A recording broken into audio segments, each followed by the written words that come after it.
Hello, this is Coy, and welcome to the Eclectic Cottage. And thanks for joining me today for day 86 of the 100-day project. I just wanted to stop in this morning to say hello and to give a quick art room update. If you've been following along, you know that we are working on a series of 3 Apothecary's Garden Journals. And we are working on stuffing the pockets. This morning I am going to, before I switch gears, because I am going to switch gears a little while on for a different project a little later, but I am backing the tags and the journal spots that we selected for our pockets. And then I plan on moving on to a different project today, but I wanted to start here. Say hello. And if you're new here, come on in, join us as we continue working our way through our 100-day junk journaling project. And also, if you like this video, please don't forget to give it a thumbs up and subscribe to my channel. It would mean so much. Comments, I want you to know that I read all the comments and try to respond to them. I appreciate all of you that have been keeping me company in the art room and coming back day after day. And for the new folks that may be watching but haven't left a comment to let me know who you are and what you're doing, go ahead and do that. Do that now. I love it. I like knowing who you are and what's going on in your creative space as well. Okay, to back these things, I think this morning I'm just going to use this cream colored copy paper. Sometimes I use Amazon paper or something that's printed light enough to be able to write on. So let me start here, get some of this done, and then I think I'm going to work a little bit on, I want to make for Halloween, I want to make a journal for my son out of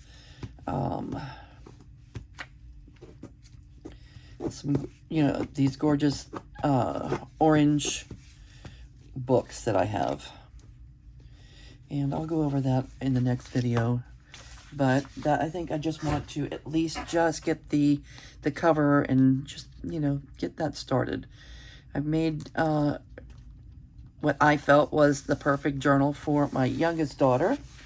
I want to make one for my oldest daughter, and I already know what I want to do for my sons, or I have some ideas of what I want to do for his. So I figured I would go ahead and get that started early, because to make a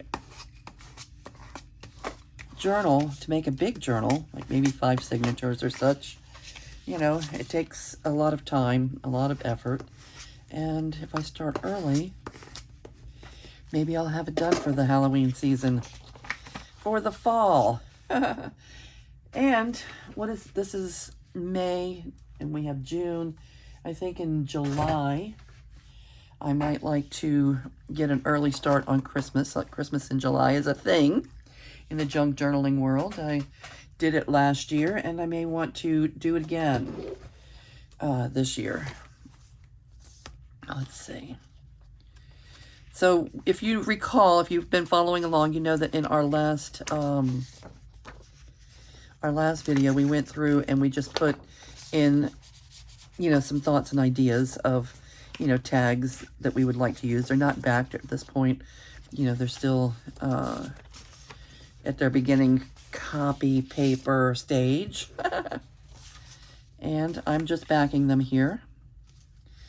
The journals that I'm making right now, these are journals that I sell at a craft fair, at an art walk. My kids own a tattoo shop, my son and my daughter. They are partners in a tattoo shop. that's very successful here in our town, Leesville, Louisiana. Revolution Inc. It's also an art gallery, so it's Revolution Inc. Gallery.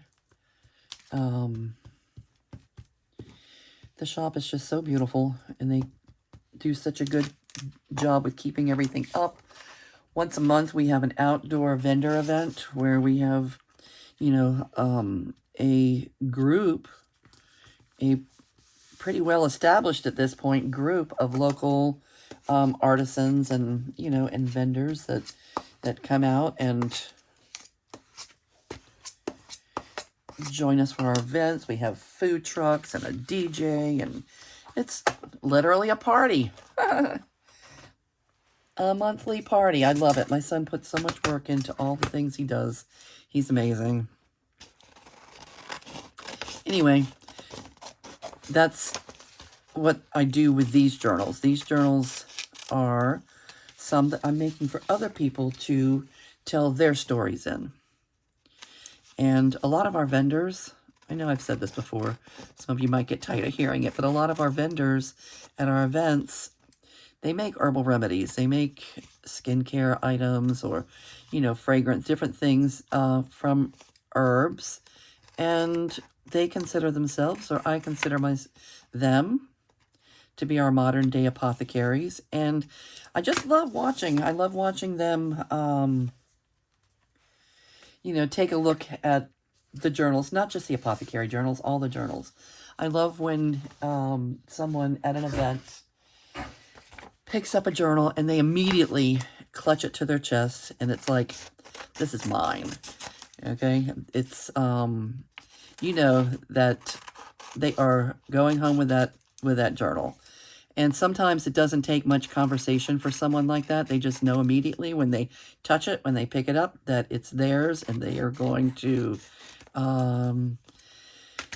journal in it. They already know what to do. But a lot of times, I love hearing my son. My son will say, because a lot of times he's at an event by himself, or they're looking at the, you know, the journals on display in the tattoo shop. I love hearing him in his hilarious way of saying, don't think you're going to sell one of Mom's junk journals without having to have a whole conversation with all these people about exactly what a junk journal is. He says it takes a lot of work to sell a junk journal. People don't know, and they're very interested, and they can't believe it, and they, you know, they don't know what this is, and you have a lot of talking to do, a lot of telling. And I think that people like it when they say their mom makes, you know, when the kids say their mom makes it. Now, I'm saying my kids. They aren't my kids. They're like, my son turned 40 last year, and my daughter turns 40 this year. They are the big kids.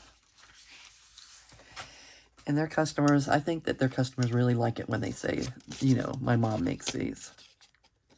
Anyway, that's here nor there. I am kind of just rambling on while we are backing some of our tags and getting our journals ready. So another reason that I was mentioning the, you know, these are journals that I sell, is that I don't like to overstuff them. I'd like to offer a look, a completed look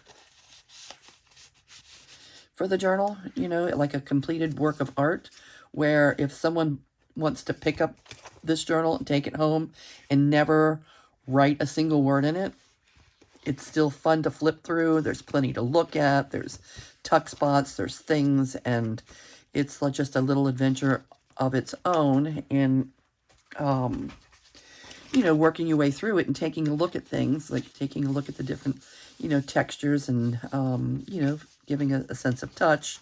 I like to add sensory things. I like to put a little piece of Braille paper in there if I can. Things, you know, just different things that add of interest. But I don't like to overstuff it. I like to save plenty of room for whoever gets the journal to make it their own. Right? So I don't want it, I try to leave, on my journals, I try to leave plenty of space in the, in the spine for me to kind of fill it up to the point where I'm happy with, with the outcome, with the final result, with it being a somewhat finished piece of art, without being a gator mouth. I like to put a lot of things in it, and I also like to save a lot of room for people to make it their own, to stuff it chock full of. If you're a junk journal, you know that we stuff it full of our own things from our everyday life, photos and just, different things that we find, and they grow. They become a gator mouth. We like them when they're chunky, and filled to the brim with our, little fragments of our own lives, right? So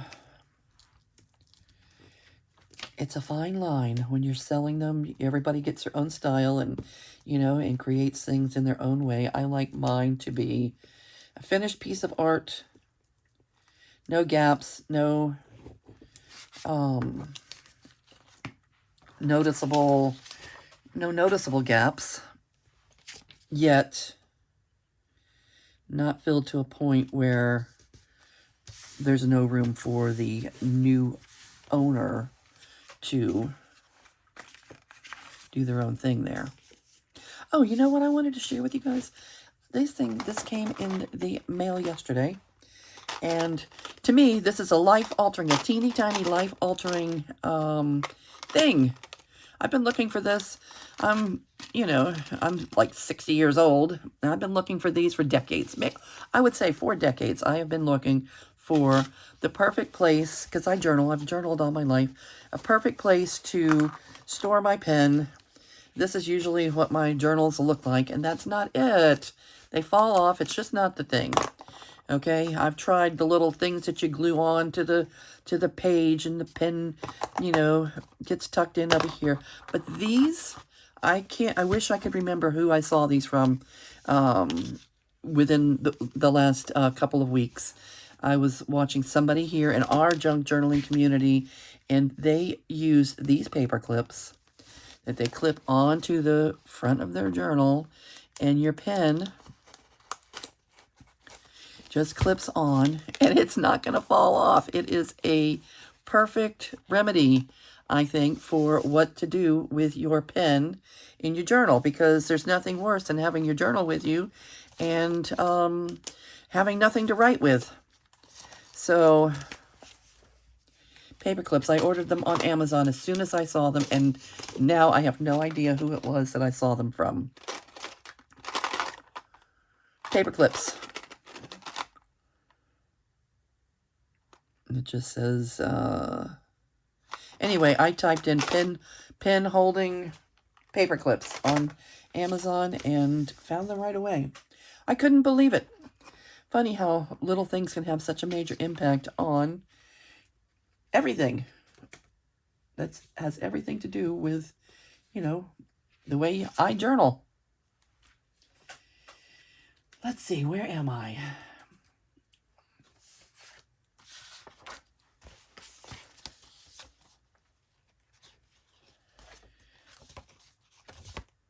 All right.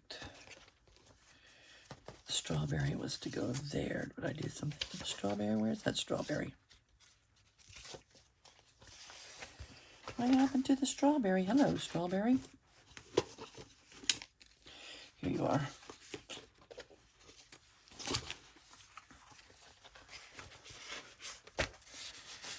I like to have that strawberry right there. Let's see.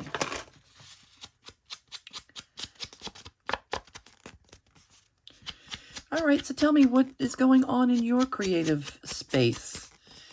Are you junk journaling? Are you in the process of creating a junk journal or something else crafty?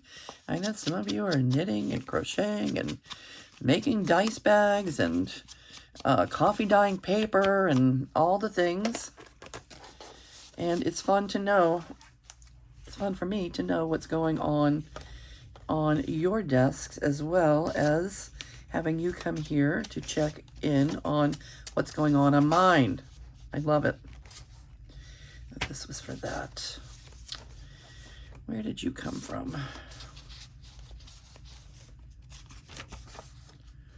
I don't know. Let me put you there for now. I don't know where I took you from. Did I have two here?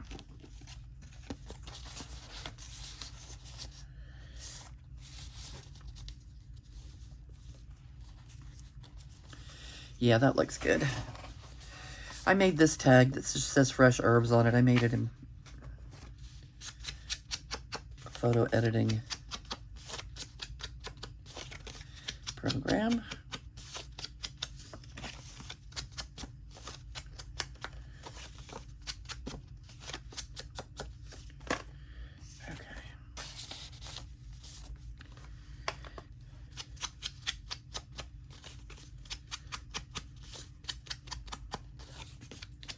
I like to distress ink. I use Ranger's Distress. This is a vintage photo. I like to distress my edges just a tiny bit. I don't like grunge. I don't want it too grungy, but I do want the edges to look a little less freshly cut and like it is a finished piece of art for you to journal, tell your story on. Now, for those of you that end up with my journals, don't feel like you have to keep my item. Just because this speaks to me, and I think it goes great here, don't feel obligated to keep it together as, you know, as an initial piece of art. It is your space. This is something I'm creating for you to tell your story your own way, and you can, there's so many things that you can do with a journal once you get it. You can, you know, tip things in, you can paper clip them in, you can sew them in, there's so many different things that you can do to make your journal yours. I am just offering you a creative, inspirational place to tell your stories in.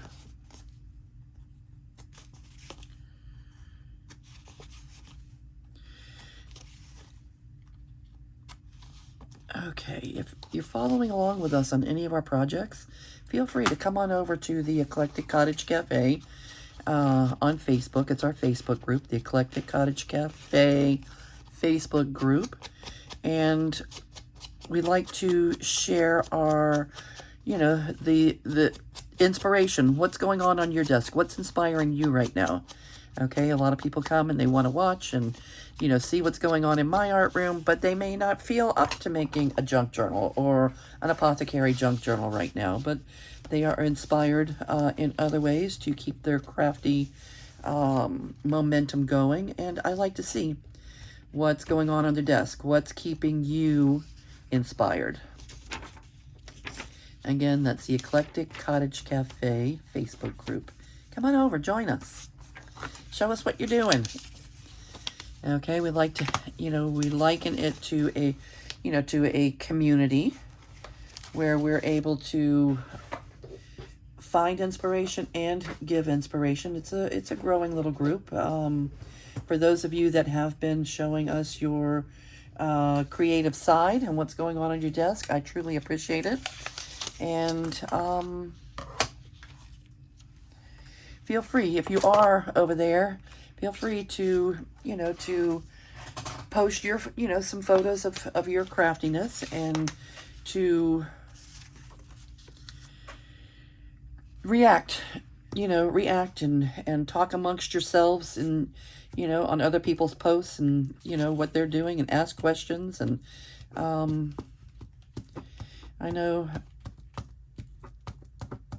that we all like to be, you know, recognized a little bit for what we're doing, and that, you know, and knowing that there's other people out there doing like-minded things it's good for the soul.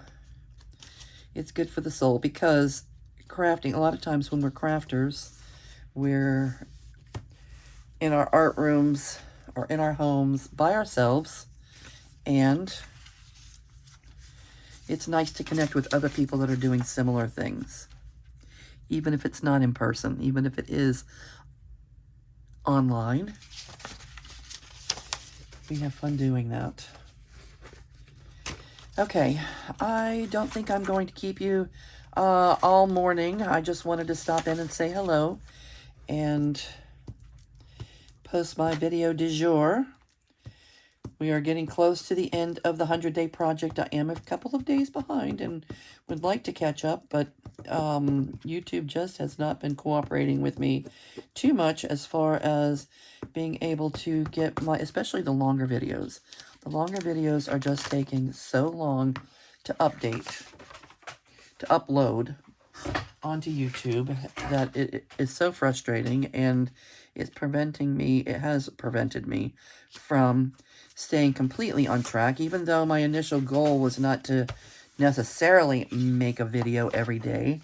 For the most part, throughout the 100-day project, I have. And as I'm posting the videos, I've been considering each video a day. But in my 100 days, I think we're up to like 93 days so far. I know in 93 days, I have not skipped being in the art room, even though I may not have been able to successfully upload a video during that time. Anyway, 100-day project is a lot. It's amazing what you can accomplish when you do anything for 100 days. I am in a little group that I started with at the beginning of the project, and people are doing other things like learning a new language, or experimenting with new recipes, or writing a book, or, there's just so many things that I'm watching people do for 100 straight days. And, when you make a commitment like that, it's no small thing. It's not always easy to, to make it to the place that you're supposed to be, to do the things that you're supposed to be doing. But if you do, it's amazing how much you can accomplish in 100 days, or probably in any set amount of time. All right. I'm going to wrap it up. I'm going to say goodbye for now. I'm going to work on this a little bit longer and then change gears. In my next video, we will probably be working on, I have to go pull them out. I have these 4 orange books. These 4 big orange books. They're National Geographic magazine books, I believe. And they have orange covers on them. They're great. And someone gave them to me. I think I had to just pay for the shipping. And I knew since right after last Thanksgiving, when I received the books, that I was going to make my son's Halloween journal in one of them, and I just haven't got around to starting it yet. It's hard. It's a little bit hard for me, I have to admit. It's a little bit hard for me doing off-season work, like, Christmas in July, or, I just recently made Dia de los Muertos journals in the middle of April. The off-season work is a little hard to get started for me. It's not that I'm not inspired, but it's just hard to, to get that little jump start in the middle of a whole different season of your life. Anyway, let me know if you have that experience, if that's something that you have tried in the past to do off-season crafting. And if you want to know ahead of time what I'm going to be doing in July, it is definitely going to be Christmas in July. You may want to start getting your thoughts and ideas together about things you could do in July, because, Christmas in July is definitely a thing. It's not just in the junk journaling world. It's, it's people in general that sell, make things to sell or to celebrate with. Anybody doing a large number of Christmas items July is a great time to spend getting a jump start on the season. Okay, I'm going to say goodbye for now. I'm just kind of rambling on as I'm working here. And I'm going to say goodbye for now. You guys have a great day. I hope you do something crafty. And I will come back. I'm going to see you real soon. Bye.